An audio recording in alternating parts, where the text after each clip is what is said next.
Buenas! Vou trazer aqui uma parte de um livro que eu tô lendo sobre o feminino. E é bem interessante a gente olhar para essa questão do climatério, que é a fase da menopausa, né? Menopausada, nós estamos no climatério, nesse lugar, em relação aos nossos hormônios, a partir dos nossos 35 e 50 anos, e a gente efetivamente menopausou quando a gente, a partir daquele momento, conta que foi a nossa última menstruação e a gente ficou 12 meses sem menstruar. Aí sim a gente entendeu que a gente está menopausada, de que a gente parou de menstruar. Então, dentro desse livro aqui, ele fala comparações de fases que eu achei bem interessante, porque a gente passa por ciclos, né? Quando a gente nasce, nós mulheres, depois a gente tem um ciclo importante, um ponto importante da nossa vida, de que é quando a gente menstrua pela primeira vez, que é o que a gente chama de menarca, e depois a gente tem um outro ponto importante também, que é justamente quando acontece a menopausa, que é o último dia do nosso ciclo, e a gente percebe de que a gente fica 12 meses aí sem menstruar. Até que tudo isso aconteça, o fluxo ele vai mudando, ele vai ele não vai mais seguindo, né, um ritmo, uma frequência, ele vai desequilibrando mesmo as coisas, nada, tudo, até que a gente efetivamente pare de menstruar e fique nesse período de sem menstruar por 12 meses. Aí é onde a gente diz, ok, agora estou no climatério, agora sim estou menopausada, tá? Vamos lá.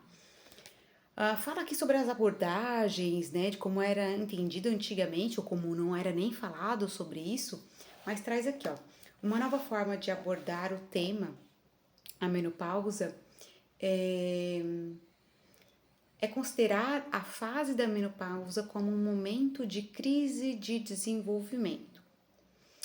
Abre aspas, não. Esqueci o nome do negócio aqui. É uma crise caracterizada pela mudança das tarefas psicológicas e dos nossos papéis na sociedade. Nessa perspectiva, a menopausa é vista como uma segunda adolescência. Por quê? Lembra que eu falei lá, né, quando a gente fica mocinho, né? A gente entra nessa fase de menina, eu viro mulher e beregudegos, olha que legal. Então, nessa fase é onde a gente começa, entre os 35 e 50 anos, a perceber de que opa, alguma coisa está mudando aqui, quando, tipo, né, as espinhas começam a aparecer, coisa que aconteceu lá na adolescência. A gente percebe um ressecamento da nossa pele, um ressecamento das nossas partes íntimas, um ressecamento dos nossos cabelos e o cabelo branco também começa a aparecer. Então, a menarca e a menopausa, ambas são um portal de entrada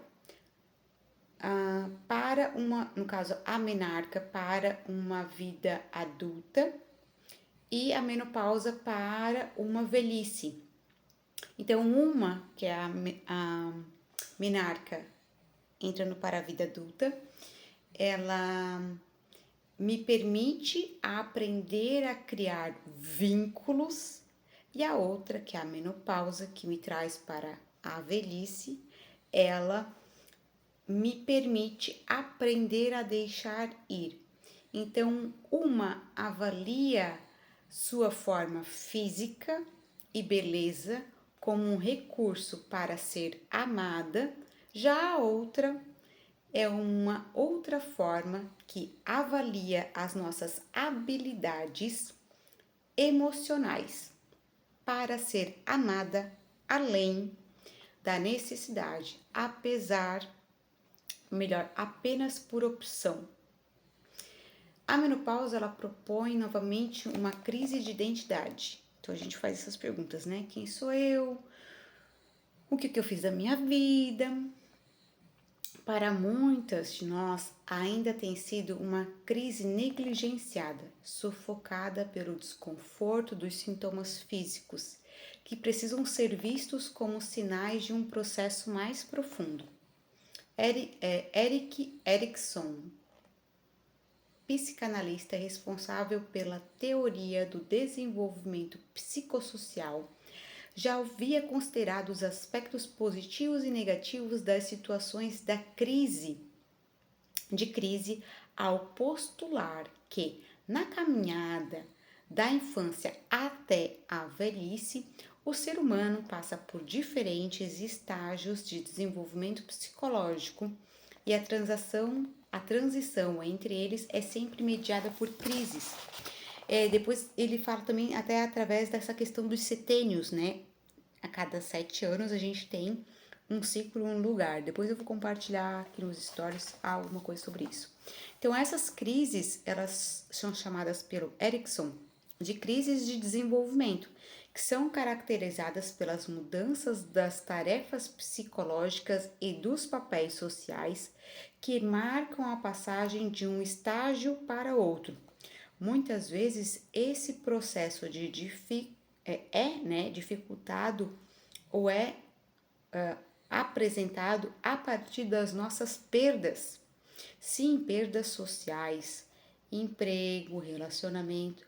Outro fator agravante é a competição a competição em uma sociedade que supervaloriza a juventude. Então, a gente faz parte de uma cultura que valoriza o consumo desenfreado de bens, até mesmo das relações, onde o bem maior é a produção. Quem deixa de produzir deixa de existir.